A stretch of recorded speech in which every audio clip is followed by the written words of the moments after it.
a couple more responses on the red wave specifically, and I'm also at this point, just in the interest of time and respecting everybody's presence, I'm going to put the timer on again to make sure we're limiting our responses. Agree with respect. Agree with having as large a tent as we can have.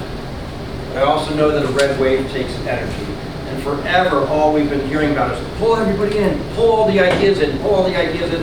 We get these waves, and then we stand for nothing. So we fall for anything, and we look just as bad as after we won that election as we did beforehand. How many times are we going to repeat that? Yeah, I agree, we need to be respectful, but we also need to sell conservative values.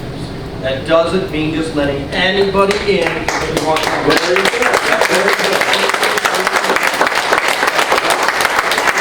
And convincing those people of what the ideals are, why they work, and why we stand for them. We just can't take a lot of straw puppets in, okay? I want a wave, and we're going to have a wave, but we need to have an energized wave that's heading the right direction.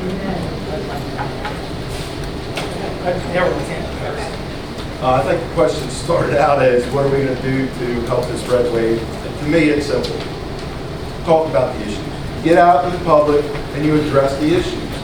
It's black and white. It's right and wrong. It's very simple. I also find it very interesting that those that are calling for unity here do not apply Republican principles. And there's a record on that. I'd just like to follow up with kind of like some of the more practical stuff that the subcommittee's been able to do. Like I said, we created a website. We're really bringing technology to Cecil County, and we're using that to spread the conservative movement. So like Kathy had said, we had a precinct project where the Republican Party at the national level has created an app that we're able to use in our county. In terms of being at events, I think Harold Mechanic, the chairman of the subcommittee, is at every single council meeting. So I don't know. And we had our precinct project with the Republican Women's Club of Cecil County. So I think that working with the auxiliary organizations like the Republican Women's Club of Cecil County, which, by the way, is the most actively engaged organization in Cecil County politics, second only to Cecil County.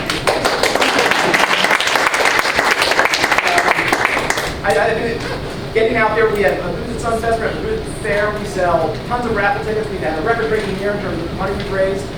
So getting out there in the community is something we're actively doing, we're always doing, and we've increased our social media presence. So I think in terms of facilitating a red wave, what we need is unity, but we also need to present what brings people to the Republican Party, which is free markets, upholding the rule of law and traditional family values. And if we're not going to elect people who are going to support those things, then we will not have a party that advocates for that. So you guys, if you want my vote, you're going to have to say your name first, please. Because Matt Beers. it's hard to hear, and you don't remember with all of you at one time. I don't know if I'm the only one that doesn't know everybody, but please. So a red wave, this is, sorry. So we live in a red county, so we're going to have a red wave. I think that's obvious. But what we need to do is determine the size of that wave. So how we do that is we stop dividing individuals based on their affiliation. I spoke with an older couple on Friday night that I have known my entire life that have been Democrats, and they are going to be registering as Republicans. That's how we make our wave bigger. We also make it bigger by actually standing together where we are today at this moment, looking forward, and stop dealing with what we dealt with. There's water under the bridge that nobody wants to hear about anymore. There are a lot of good things that we can do as Republicans, whether you're a conservative, you're a moderate. I look at people, if you are a constitutionalist, then we can work together. I was chief of a fire company where we have probably the most diverse group of individuals that come together at the drop of a hat to achieve a goal and mitigate a problem. We can do that within a party. What we need to do is be civil with each other. We need to understand, as I said, with my values, we need to have gratitude for what we have. We need to have empathy, understanding that other people have a different perspective, and we need to hold ourselves to a high level of integrity. That's how you're going to make this wave bigger moving forward, not only this year, but as we go forward in the coming elections. I've not been involved in politics before, But I just Standing see, board. I'm standing your board. But, yeah, I'm tired, I'm not a big public speaker. But I really would like to see politicians stop lying. I mean, I'm so sick of it that I'm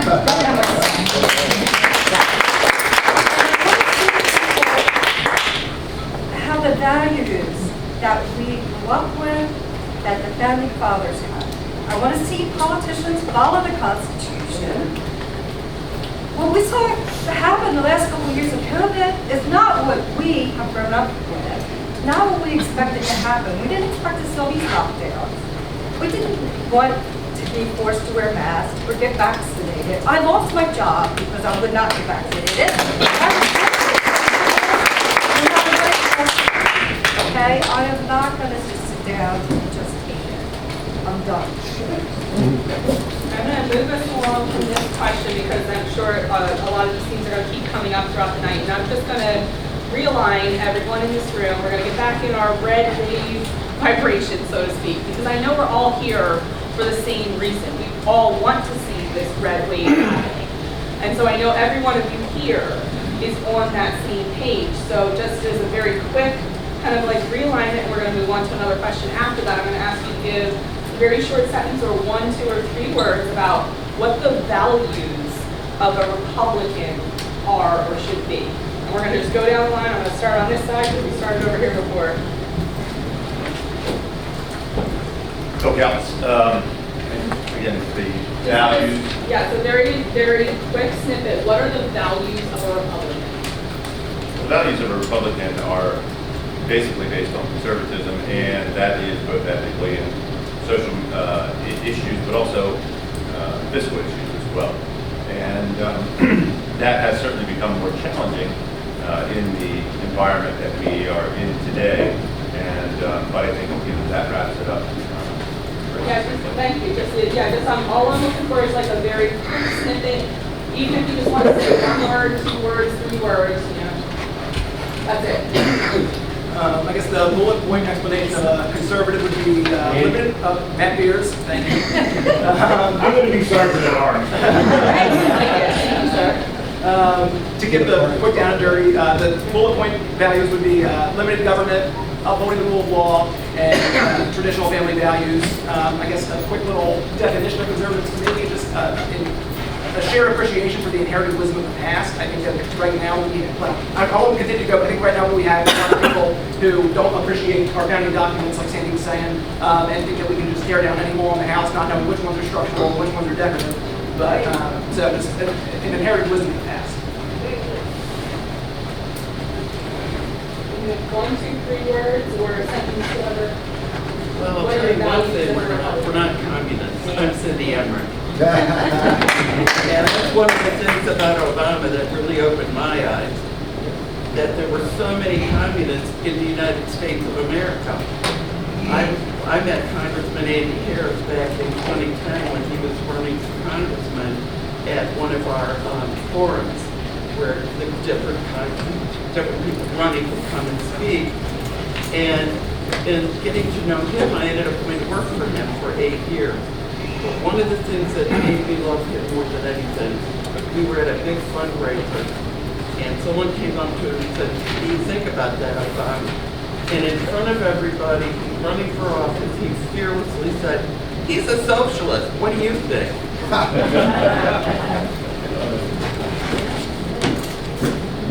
Kevin Emmerich, important values, pro-life, I think, conservatism, smaller government, family, and work to try to straighten out what's going on in schools. Very important. And I think we have some true conservatives running for school board this year, and I hope you all vote out and support it.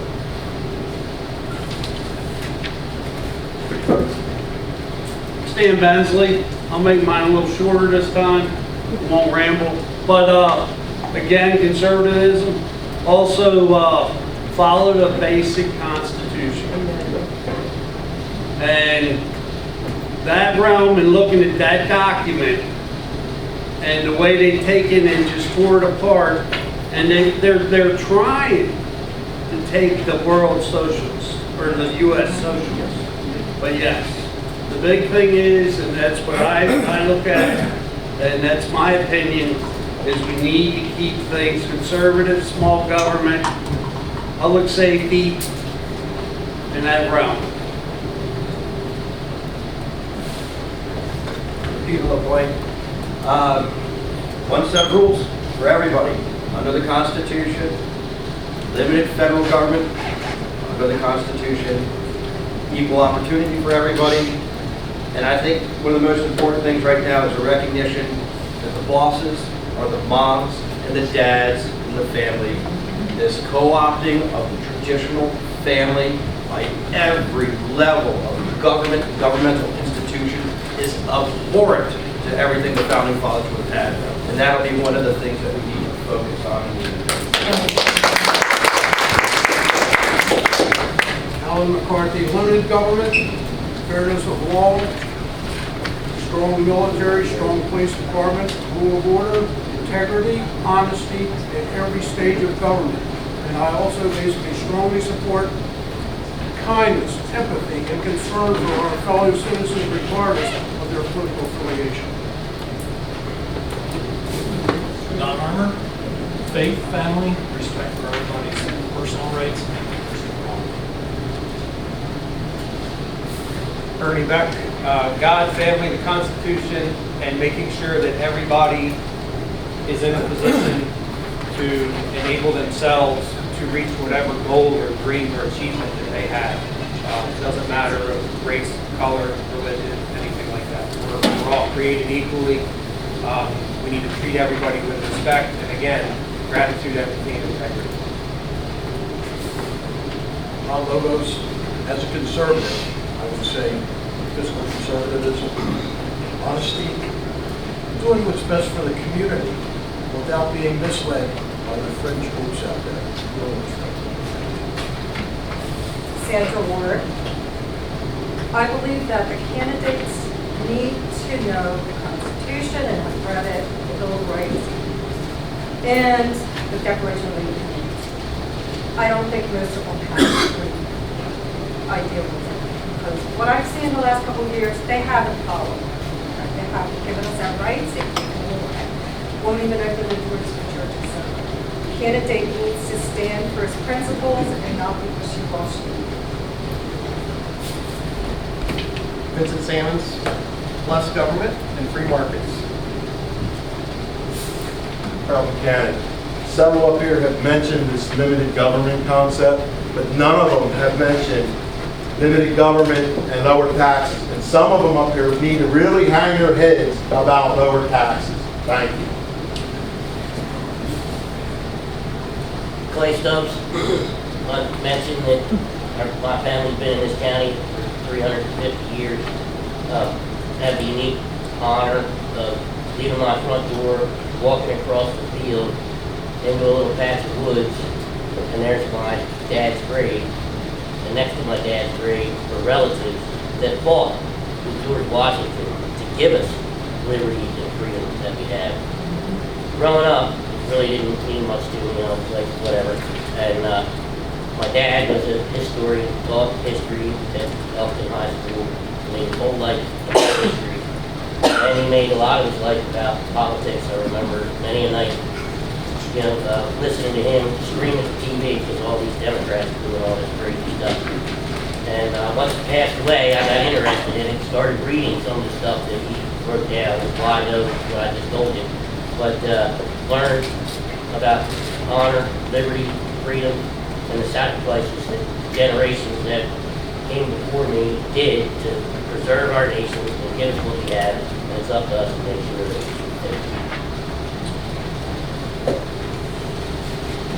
Kathy Kennedy, states' rights, county rights,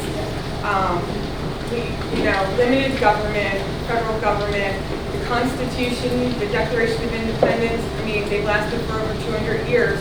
Why are we trying to make our country Marxist?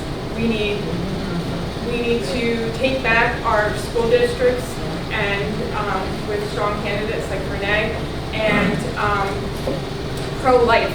That abortion bill that's on there that says around the child's birth is just horrifying, that life means so little to some people. And we really need to focus in on that, and that's how we get strong candidates. I'm fiscally conservative. I don't know, I'm kind of right up until the Hun. I think that we need a strong law enforcement. I am. Strong law enforcement, limited government, and be fiscally conservative and not tax the hell out of everybody. You know, if you're paying that obscene price for gas right now, but we have pipelines that could be used and reduce that cost, it's just obscene that we're not doing it and we're being shackled that way. Great, thank you everyone. So now that we have realigned with our values and we are all on the same page again so that we can move this red wave forward, we're going to jump back into the things that are a little bit more difficult. And so for this round of questions, we're just going to, again, I'll take volunteers, but I'm going to put on my 2-minute timer. The question is how will you bridge personality conflicts and how do you approach people who are doing things differently than you believe is helpful for the red wave? I think it's don't get but again, I think it's we've hit on it here multiple times. It's respect. You don't have to agree, you just have to respect. Listen, how would you know what your position is if you don't understand the opposition or the position of another person? And without the opportunity to listen to that person, hear what they're saying, not just listen, but actually hear what they're saying, absorb what they're saying, consider what they're saying, and then offer respectful counterside to it. There is no way to do that. Ron Lopez. I found that, I go back on this quite a ways, I use what's called the feel felt balancing. That's, if somebody has something to say to you, you listen to them, everything you have to say. And then you start with, I know how you feel. You know, I felt like that before. But you know what I found? And then you give your point. And that way you're showing empathy for that person and listening to what they have to say. And if you do that, most of the time, they're going to listen to you too. Thank you. You have to listen to people. A lot of people stand there, they shake their head, they nod, but you actually have to listen. You have to show the person that you're listening to them by repeating back what they've said to you. And sometimes when you do that, you realize like, oh, I kind of get it now.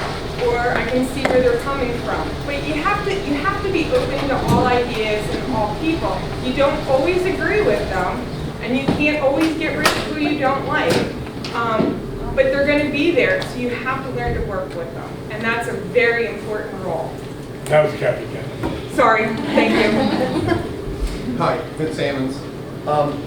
One good thing about the Central Committee is you have 9 people, and out of 9 people, 1 out of 9 times, not everyone's going to agree with everything. But usually you get a consensus, where you get the majority of people raising their hand and voting for something, so you get the consensus, so you can move it forward. And that's why it's an odd number as well. So even though on a Central Committee, not everyone may agree, it moves forward based on the role of everybody on that committee. And that's how you basically alleviate these differentials. A lot of times some people don't like that direction and they want to leave it because of that, and that's fine too, because we get other people in later on that has the same drive and motivation and it helps us carry us further. Respect is a great thing, and I feel like if you actually listen to someone, you actually listen to almost all of us would probably agree on 95% of stuff, and that is more than adequate. I don't want anybody to get me wrong. But in the end, back to the other question, what is a conservative? One of the things we deal with as conservatives is facts. Things are written out for us, numbers are there, and feelings do matter, and respect do matter, but when you get down to it, you can't bend too far. And so a lot of this is dealing with selling your position, educating, and recognizing we probably all are coming to the same direction, maybe in a different route. And that's how I think you deal with things, is sticking to the core principles, and most of us would agree on that. I love pointing out hypocrisy. No better weapon in the toolbox than pointing out hypocrisy. That's an anonymous comment I see. Kind of what Mr. Cal said, very back. We need to go back to listening to understand, not listening so we can argue or point out faults in somebody. I think what comes with that, I'll be 50 years old this year. I never want to stop learning. When I take my last breath, I want to learn something. So if we keep that mindset as well, we're listening to understand a point of view, but we're also listening to learn to better ourselves, because this is not about me. I have 4 children at home that I'm trying to instill values in and lay the groundwork and the foundation for them. This is not about me, and no offense, it's not about any of you in here. We have to deal with what we have to deal with. We need to do this for the next generation, because if not, they're going to face an uphill battle that they're probably not going to make. So we need to start listening to understand and taking that information and bettering ourselves as individuals. Matt Beers, I think we all can agree that in terms of interpersonal relationships and how we collaborate, respect obviously is a key principle. But the 10,000-yard view here for us as Central Committee members is, as Republicans, we love the free markets and open competition of ideas. I think allowing everybody to voice their opinion, being open and transparent in the election process. I think it's great that we've got 20 people running for 9 positions. I think that's going to encourage us to have the best. You look at how they do it on the Democrat side.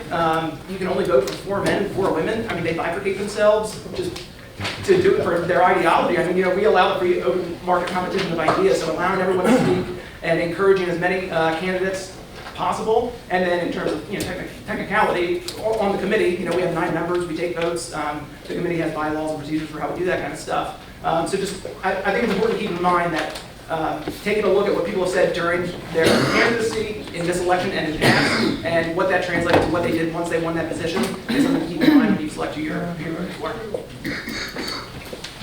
Okay. So was there one more? Are we good? We'll move on then. So next question I'm going to field is,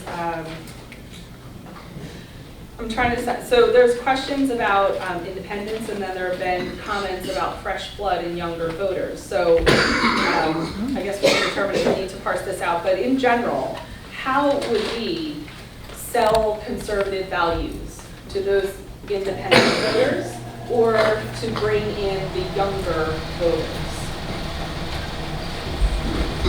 Well, number one, I think it's important to include younger voters and conservatives into our Big Ten. Also to, what was the question? Sorry, I was a little all over the place. So the question is about how do we sell conservative values to people who aren't here yet? Like to people who aren't in this room tonight, if they're an independent voter, if they're a younger voter, how do we get them to come join us in this room tonight? Well, I think one thing we can do, we can look back at our successes. And I think one of our biggest successes as a conservative group has been to elect our current county executive. Now, this current county executive of ours, she had to steer a ship through the coronavirus pandemic. Things were shutting down all over the country. Counties were wanting to lock everybody in. The schools were shutting. Danielle Hornberger had a real clear-eyed and bold approach. And I think as a county, we did about as well as anybody could expect. So I would say look to some of the most successful candidates. I think one of the best ways to get one of the best ways to get younger people involved is actually to teach history so they know and more about the political process and allowing them to see more of it. Like, I had no idea about going to court, what it was going to be like, because I'd never been there. So we need to be able to let them see the process, let them be involved with it. My son is running for the first time. He's 25 years old. He's running for a judge. We need younger blood. We need people to elect them, but he wasn't able to come to the meeting because he works real late. So we need to also have later meetings sometimes so younger people at work can actually talk to them. We'll just go down the road. Okay, yeah, it's fine. You're good with it. Don Armour, as an employer of young people, 3/4 of my workforce for the last 42 years have been 17, 18, and 19-year-olds. And it started at home. my son got a job at North Bay. Came home with his first paycheck, and he said, I earned $600, but I only got $325. Where did it go? So, and my son is very liberal, and he doesn't live in my house anymore. So I said, well, let's look at it. I said, what's that right there? I said, you work for North Bay, and you work on this program, right? He said, yes. I said, and how did you get the money? He said, well, they got a grant. I said, and who gave them the grant? He said, the state. I said, what does the second line say? He said, state tax. I said, so congratulations, you paid yourself. He said, look, and held up the paycheck. So every single one of my employees, when new ones, they get their first job. I'm their first employer. So I get a clean slate, and I get a chance, to teach them different things. And most of them ask me to explain their paycheck. And this is what we go through, and explain what that money's coming out for and where it's going. The response is, I have to pay that much for roads, I have to pay that much for this, that, and the other. Then you can talk about conservative values with those young people right there. And that's my unique pitch that I have to many people. But it started out with my son getting half of his paycheck taken away. And he wasn't coming. So that's one way to teach conservative values. We'll just go down the road. Well, let me speak just briefly to the budget. Many people don't realize that 50% of Cecil County's budget is mandated by the State for Public Education. 50 cents out of every dollar. The next 30 cents go to public safety, EMS service, fire departments, the sheriff's department, and the detention center. Now we're up to 80%. The remaining part, 10% to 12%, goes to the Department of Public Works, which maintains your streets, your sidewalks, your roads, and your bridges. When it's all said and done, the county executive, whomever that might be, only has discretion over less than 10% of the entire budget to run all of the government and all of the other public services that you people do. So how are we going to pull in younger or independent voters? Well, the way you do that is to explain what happens to your dollar at the county level. From the county level, we move to the state level. From the state level, we move to a federal level.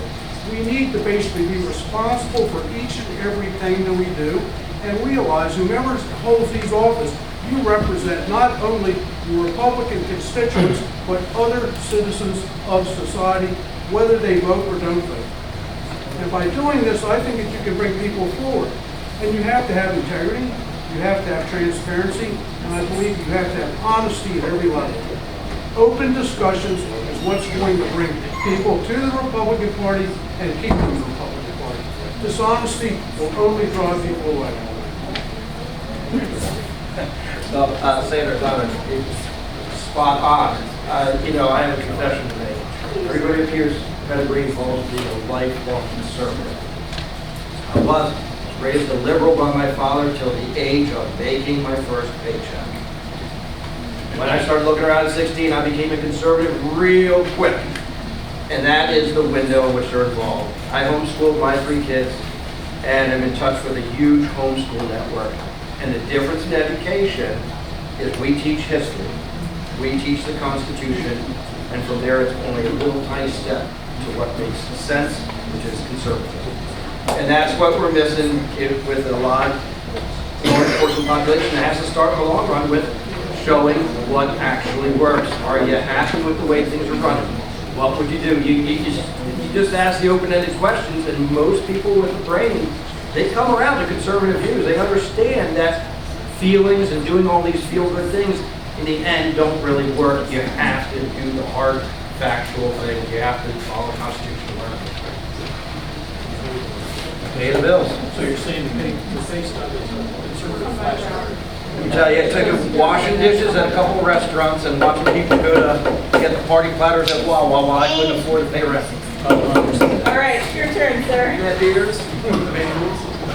So I think it's a great question because I think it gets to the heart of everything we kind of did this screen about and talk about tonight. The way we win any kind of voter is on our principles. As a Republican Party, we need to stand on our principles. We can't have young principles and older principles and white principles and black principles. We have to have principles. And it's so important on the Central Committee because on the Central Committee, we play that role at the county level and the state level to influence the Republican Party. So the values that people who vote for on the Central Committee are going to be the values that are going to be reflected in the Republican Party down the road and the direction of the conservative movement. So I think we need to hold true to our principles. I mean, you look at the other side, the Democrats, you know, for 250 years we've been paying rent in this country, and all of a sudden it's theft, or, you know, we've always had a standard set of grammar, but now grammar is racist. So I think as long as we're a party that stands on our principles and knows what we believe and sticks to what we believe, then whether or not we're in the majority or in the minority doesn't really matter because we've got to get the party principles. Bill Counts, and I think what we're all getting at, the first thing that has to happen is you have to listen. You're wanting to talk to your child or another young adult in society, and you want to understand how you can maybe attract them to the Republican Party. You better listen to them first. Understand where they stand, what's gotten them to the position that they are now. And if you don't understand that, there's no way to transform that into something that would reflect more Republican. We're going to go down the road. Oh, I get to start here. Yeah. Kathy Kennedy again. So you really have to start what everybody said and listening and teaching, speaking from to our values. But my nephew is a senior in high school right now, and what they don't teach is the Constitution. What they are teaching, though, is wokeness and equity. And equity is not what our Constitution stands for. All men are created equal, but if you're purple, you get this set of rules, and if you're yellow, you get this set of rules. And that doesn't work. All men and women are created equal. And we need to get back to the basics and do what everybody else said as well. But it's going to start in our schools, and if we don't change the curriculum, there's going to be no hope.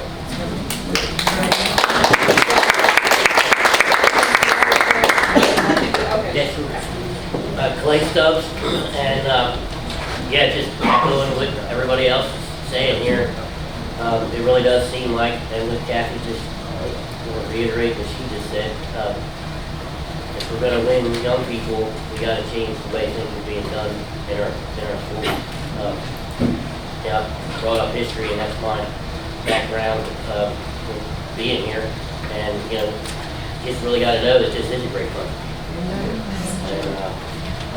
And the equity stuff's got to go, and the woke stuff has to go, and the government trying to, you know, stick their tentacles into every little thing you do every day is nuts. And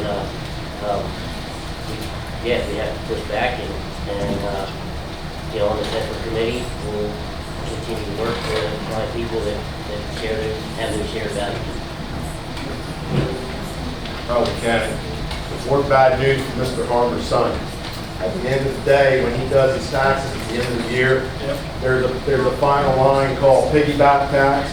Hopefully you explain to your sons that the guy sitting next to you jacked that up another 5%. So now let's look at what we get for it. Right? Health care.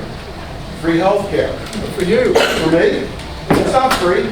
It's not free. All right. Point of order.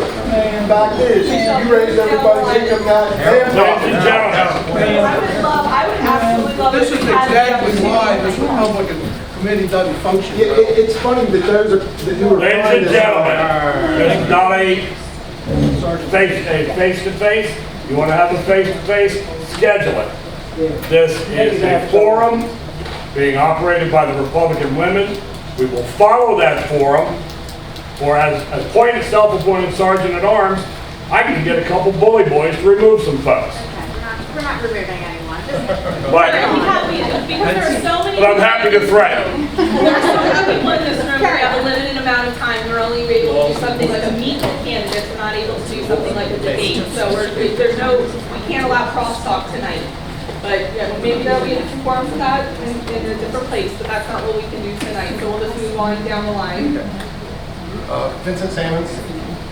In order to reach younger kids, we gotta fix the schools in order to get them to think fairly. And that's why I work real hard to try to get the school board candidates to run as conservatives. I'm not sure if anybody's ever asked somebody to run for an office before, but it's not a very easy job to do. And it took a lot of time to get just 3 people to the run, begin the run. And I reached out and found 3 good candidates. I hope you all support them as well. Lobos, it all starts with education. And although we have people in here who are running for school board, many of you may not know that there's also a state level school board. The state level school board dictates to the counties what they can and can't do. Then it makes its way down to the school board in the counties, and they help decipher what can be done at that level. And I think, my feeling is they need to bring back things like civics, speeches. Why people weren't given things when they went to one fall for our freedom.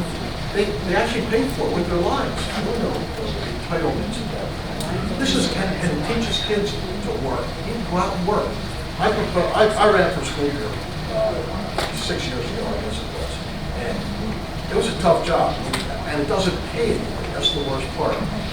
And I want to tell you, it's at that time I felt if you could just get kids out of the classroom and teach them common sense things and give them an opportunity to get out into the community. I don't care if it's a milk a cow, shining a fire truck, or help at the schools, or paint something. Get them out of the school and get them to working. Teach them that working is a good thing. Then, as they bring in these type of feelings, they become conservative, because conservatism, people are they're not ones who collect votes. Thank you very much. My name is Ron Lopez. Hi, Ernie Beck.